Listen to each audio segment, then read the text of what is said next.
Assalamualaikum warahmatullahi wabarakatuh. Yang terhormat Ustadz Yusniamro Ghazali selaku pembimbing dari mata pelajaran Tafsir Tahlili.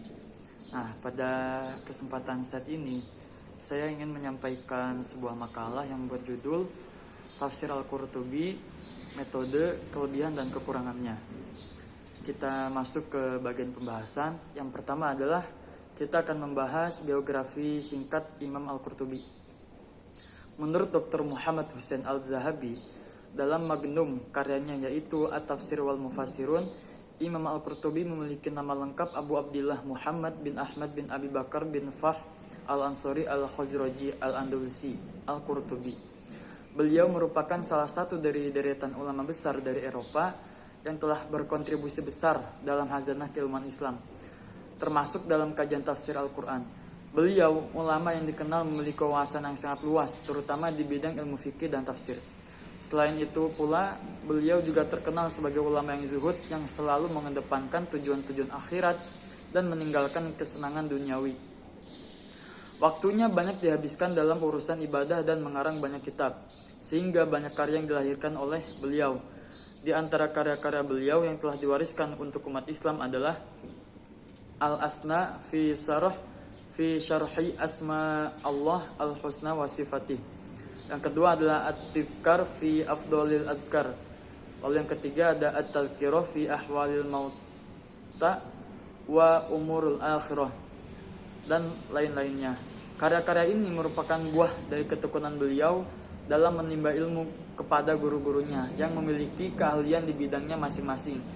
Di antara guru-gurunya adalah Abu Muhammad Abdul Wahhab bin Rawaj Al-Kandarani, wafat pada tahun 648 Hijriah, seorang pakar hadis yang bermadzhab Maliki. Lalu ada Ibnu Al-Jumaizi, wafat tahun 649 Hijriah. Beliau adalah ulama yang membidangi hadis, fikih dan qiraah, termasuk bermadhab Syafi'i.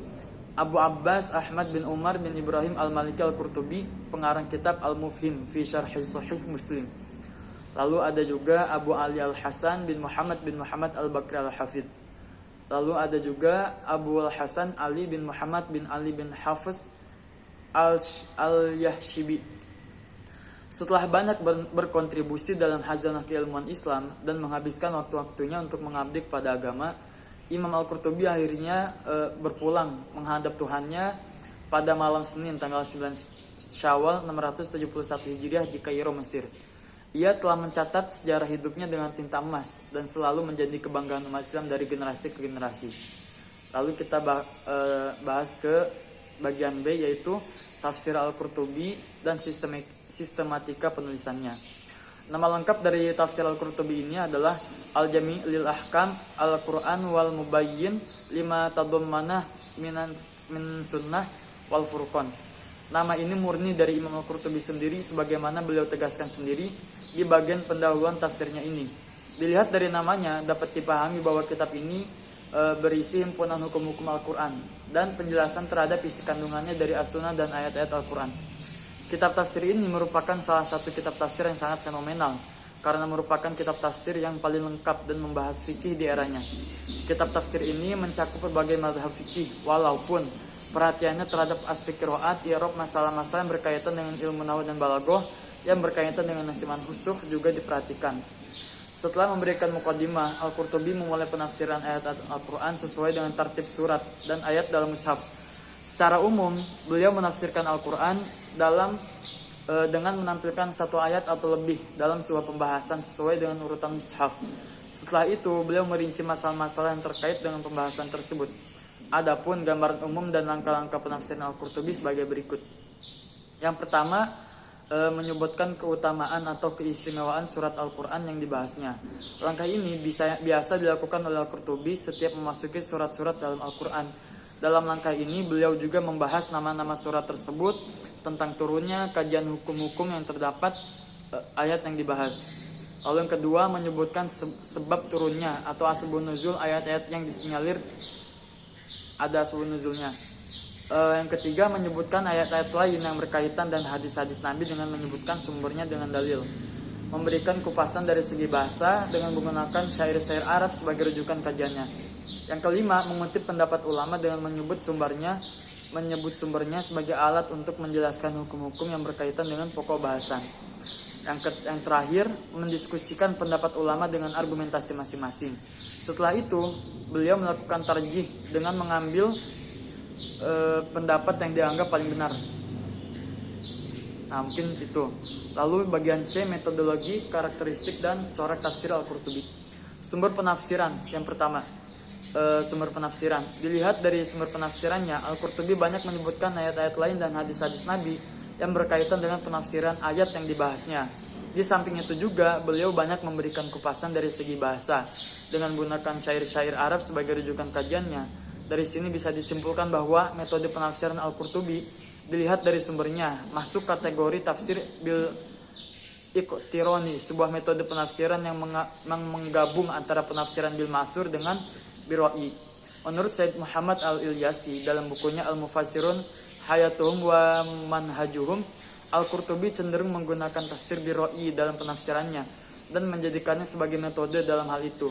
Ia juga tidak menyanyiakan tafsir bil ma'thur. Bahkan ia menjelaskan bahwa sesungguhnya hal tersebut merupakan landasan utama yang diperhatikan oleh seorang mufassir.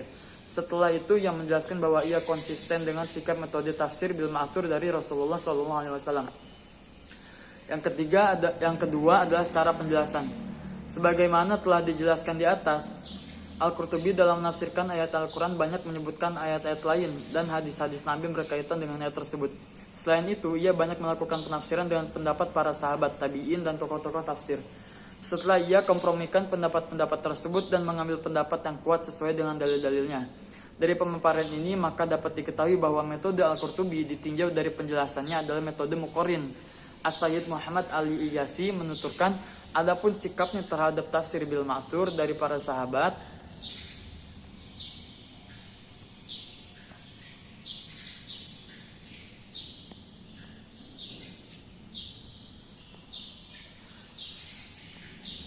maka ia menjelaskan bahwa ia tidak beralih kepadanya kecuali setelah kajian tafsir bil ma'thur dari Rasulullah SAW.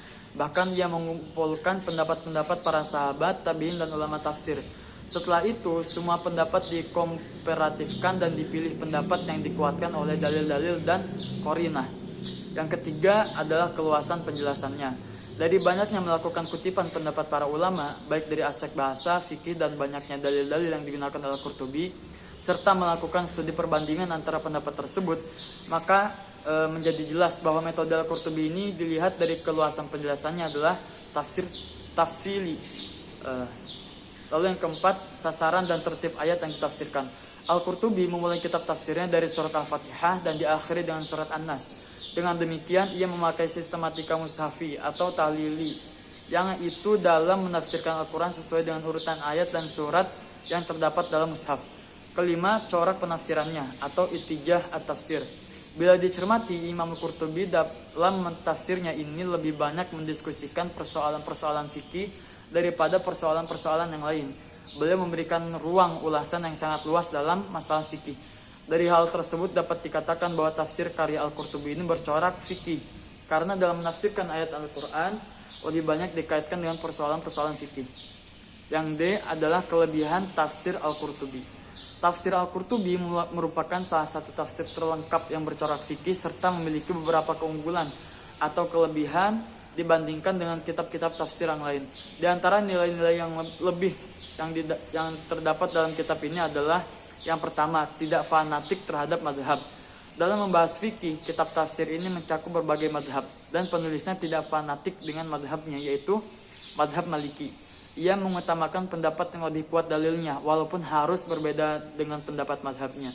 Sebagaimana juga ia akan memilih pendapat madhabnya kalau dalilnya lebih kuat.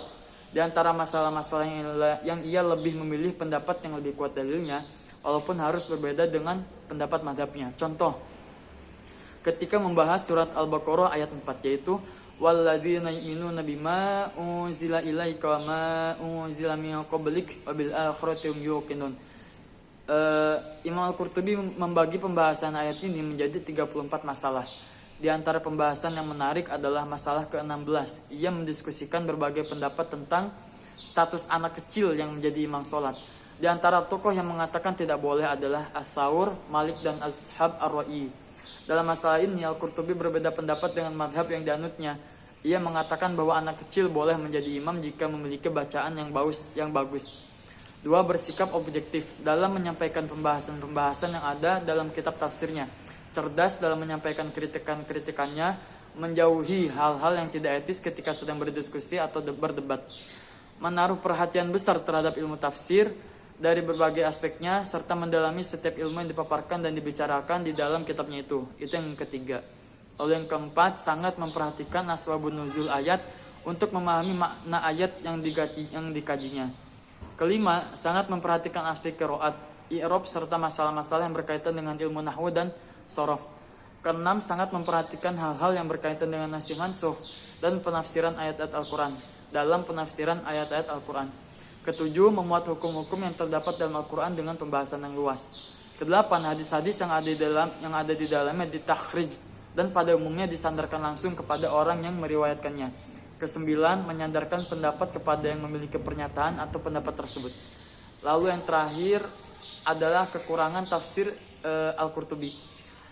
Terkadang yang pertama adalah terkadang membahas masalah fikih, menampilkan cerita atau kisah dan pembahasan-pembahasan yang tidak ada hubungan dengan penafsiran ayat yang dibahasnya. Contohnya ketika menafsirkan surat Al-Baqarah ayat 35, uskun anta wa zaujuka al-jannah, diamilah oleh kamu dan istrimu surga ini. Al-Qurtubi membahas hukum as-sukna, al-umro, dan ar-rukba. Ketika ketiga masalah tersebut merupakan bagian dari bab wakaf dan hibah, sedangkan ayat ini sama sekali tidak memiliki relevansi dengan tiga bab tersebut. Yang kedua adalah salah dalam menisbatkan pendapat. Terkadang Imam Al-Qurtubi menisbatkan sebuah pendapat bukan kepada pemilik pendapat tersebut.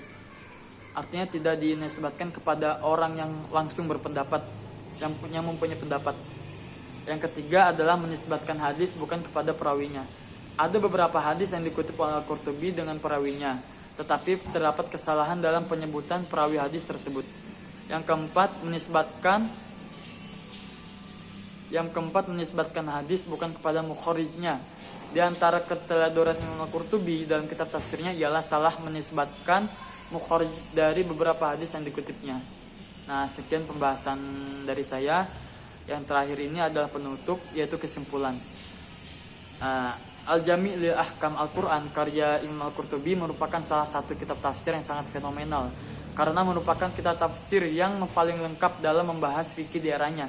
Kitab tafsir ini mencakup berbagai mazhab fikih